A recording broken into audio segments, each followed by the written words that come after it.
From Republican county chair to Democratic chair, that's really the evolution of my next guest, Chris Gibbs, a farmer from Ohio who long identified as a moderate Republican until the straw that broke the camel's back, the Trump administration.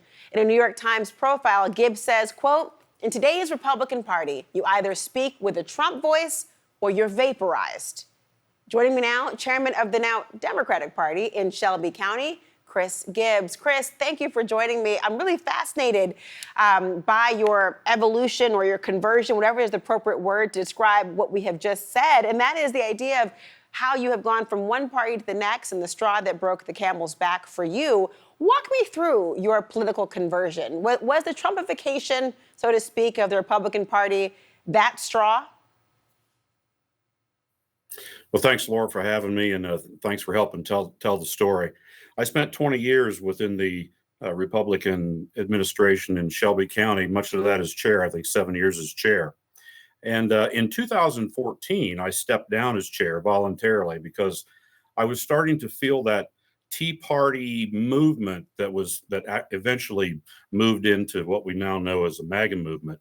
And I specifically look at Steve King out of Iowa and others who were extremely hard on immigrants. And I was a proponent of good immigration reform. If you remember in 2013, I think we had the Gang of Eight bill in the Senate that did not ever make it because of John Boehner didn't want to bring it up in the House. So that bill that would have really done real good immigration reform failed. So I was a proponent of that.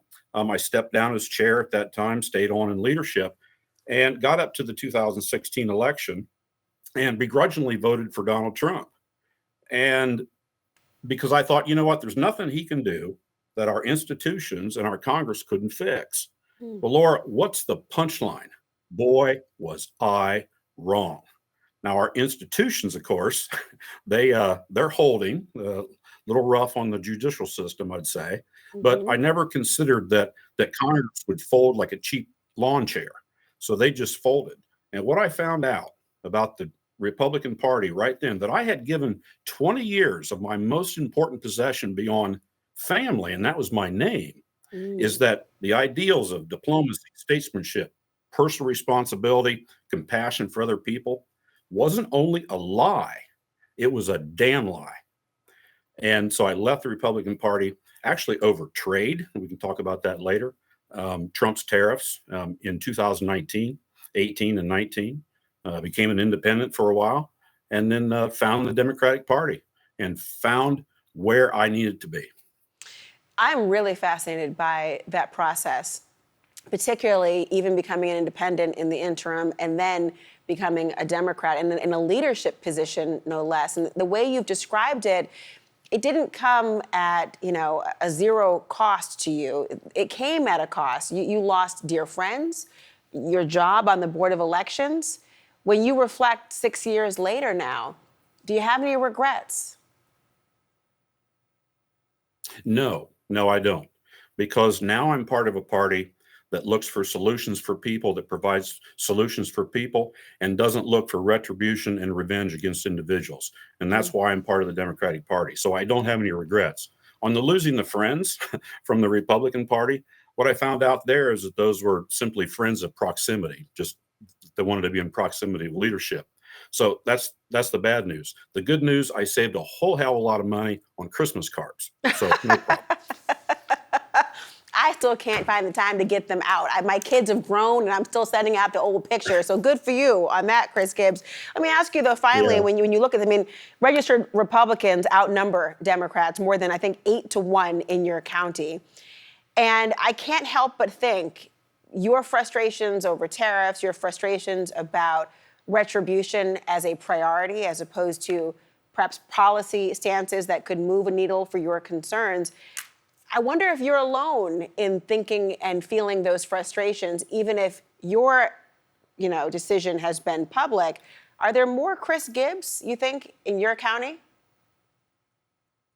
There are, and I know they're out there. I know these legacy Republicans are out there, and they're looking for a place. They may not come clear to the Democratic Party. That's all right. But when we get them into the voting booth, it's all private in there. And I think they'll vote the way we'd like them to vote, particularly for Sherrod Brown and for President Biden in the fall.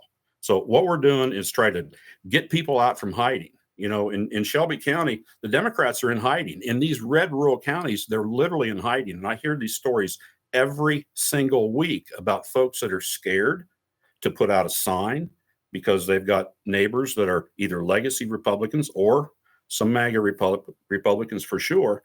So what I have to do is to get these people lifted up and get them out from hiding and tell what they're for. And that's what we're doing here in Shelby County. I tell people, hey, get in behind me. I'm just a farmer. They can't hurt me. I don't have a storefront to protect. Let's go. I'm self-made. Get in behind me. I'll cut brush and we'll do this together. We'll put out yard signs. We'll knock doors, whatever it takes. But we're going to raise people up. And that's what we're doing here in Shelby County with our program.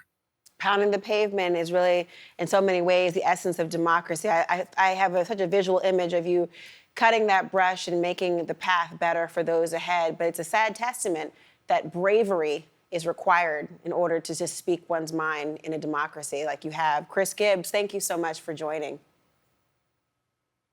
Take care.